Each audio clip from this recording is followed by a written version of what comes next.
Oh hello, this is Tak Chung from Wok with Tak. Welcome to my YouTube channel. If you enjoyed this video, please like, subscribe and share. Feel free to write to me at wokwithtak@gmail.com if you have any question regarding to this video or any other videos that I posted in the past. If you have any videos that you would like me to make or any comment, please provide it below the video. I'm looking forward to hearing from you. And let's say you come home tired and you do not want to spend more than 15 to 20 minutes in the kitchen. What would you cook? In this video, I'm going to show you how I'm going to cook a fried rice that together with shrimp and green bean, it makes an excellent dish, particularly late in the evening. That's exactly what happened to my wife and I when we came home late one night. Unfortunately, our advanced prepping are pretty much empty, but I have something that I can use. I purchased some frozen beans from Sam's Club recently, and I tested it, and it tastes really not bad at all. So there are quite often now I discovered that the frozen vegetable, at least some type of frozen vegetable, the quality has enhanced significantly. So this is what I'm going to use for this dish because it will make it a very, very quick dish. Now for proteins, we all love shrimp.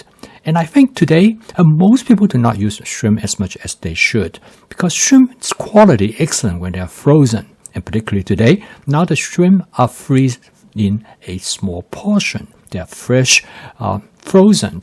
And this flash frozen method allows you to sort out the number of shrimp that you want for your dish. So that's what we're going to do. And I'm going to use some medium shrimp. Rice has excellent shelf life. We always have some rice in the refrigerator for use to make fried rice or just to use white rice regularly.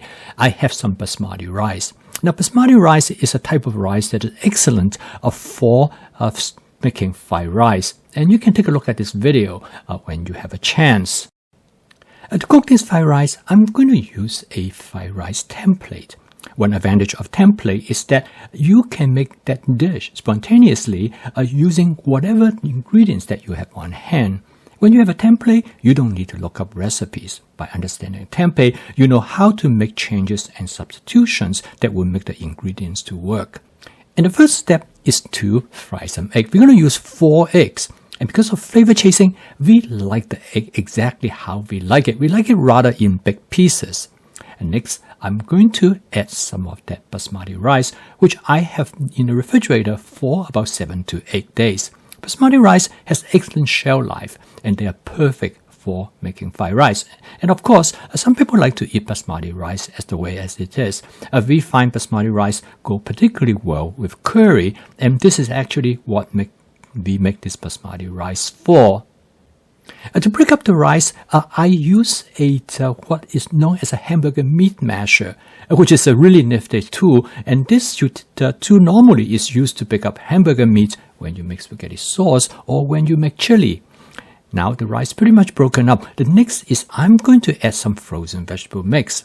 This frozen vegetable mix contains 4 different vegetables. It contains carrot, sweet peas, sweet corn, and green bean. I took this vegetable mix directly from the freezer and added to the rice. Now it turned out that this is probably the best way to thaw out frozen vegetables. Let them warm up in whatever you are cooking directly, in this case in the fried rice. This will help to maintain their flavor as well as their texture. I cook this fried rice in my Hestan titanium stainless steel wok. This wok is 14 inches and it is perfect for making fried rice. You do not want to have wok smaller than 14 inches because this will not give you enough capacity, particularly when you have to stir the rice in the wok. One of the great features of this wok is that the surface of this wok, because of the molecular titanium that are incorporated into the stainless steel, it makes it much harder or stronger than regular stainless steel. So I can use a stainless steel wok spatula because this surface is scratch resistant. Okay, as you can see, it only takes about 5 to 6 minutes to cook this fried rice. It's very, very fast, and it makes a simple fried rice.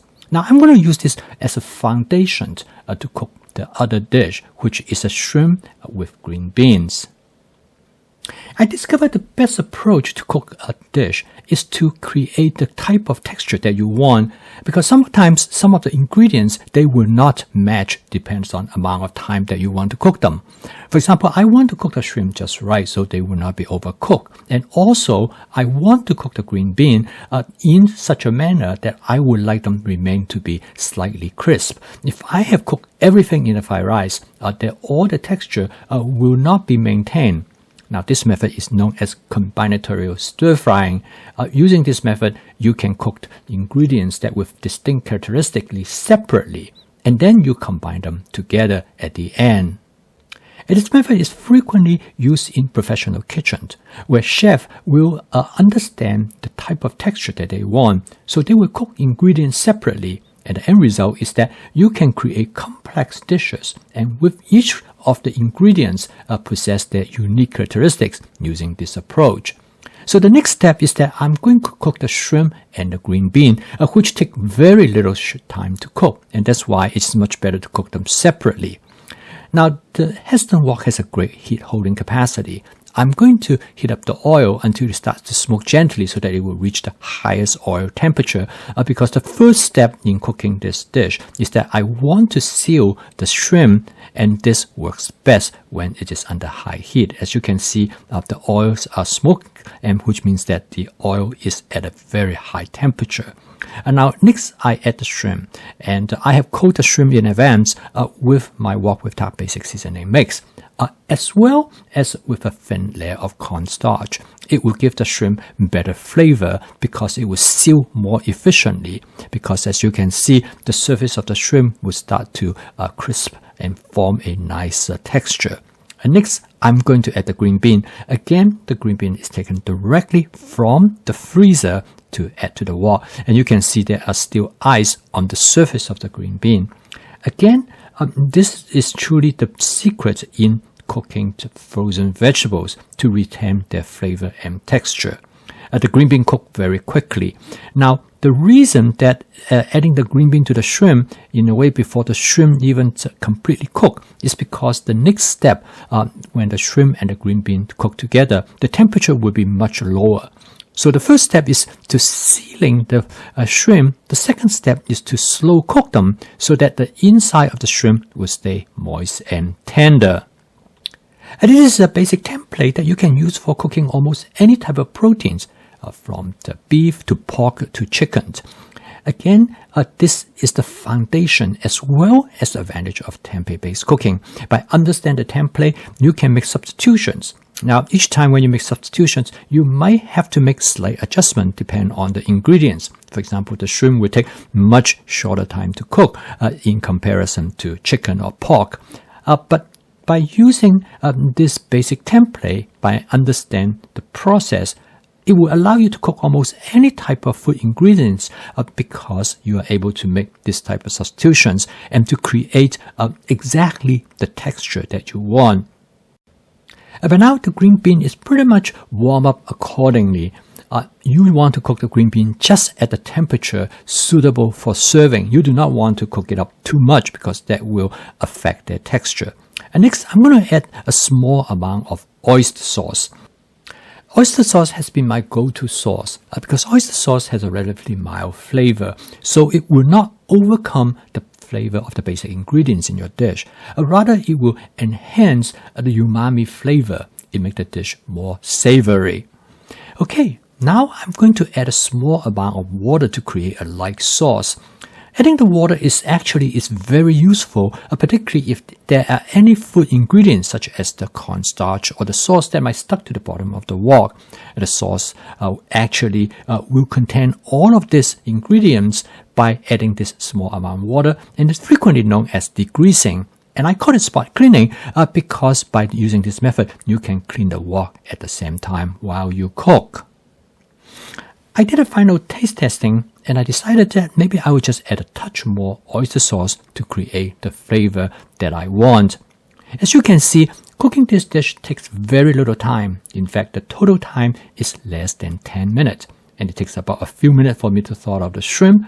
And very quickly, I have this dish ready to be served.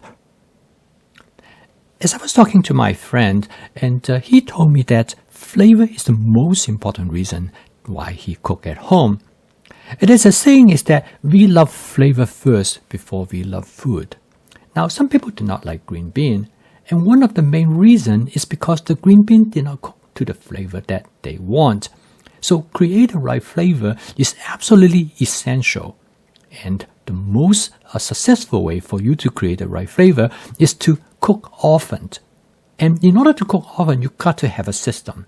That's why a system is critical. Having the fast cooking system, there's an environment for you to continue to cook. The most importantly, the environment will allow you to refine the flavor of your dishes. And the fast cooking system, with advanced prepping, you have many different ingredients to choose from. With temperature-based cooking, you can experiment with these different ingredients, and with flavor chasing, by doing this experimentation, you will gradually to improve the dish and to create a flavor that you love. And to me, one of the main reasons I don't eat out anymore is because I cook better than anybody else can cook for me, because I know the type of flavor that I love and enjoyed. I developed the fast cooking system to help you to make home cooking practical, efficient, creative, and fun. And with flavor chasing, advanced prepping, stir frying, and temperature-based cooking, now you can make home cooking practical, efficient, creative, and fun. If you'd like to learn more about this fast cooking system, please subscribe to this YouTube channel. So keep on cooking, and I will see you tomorrow.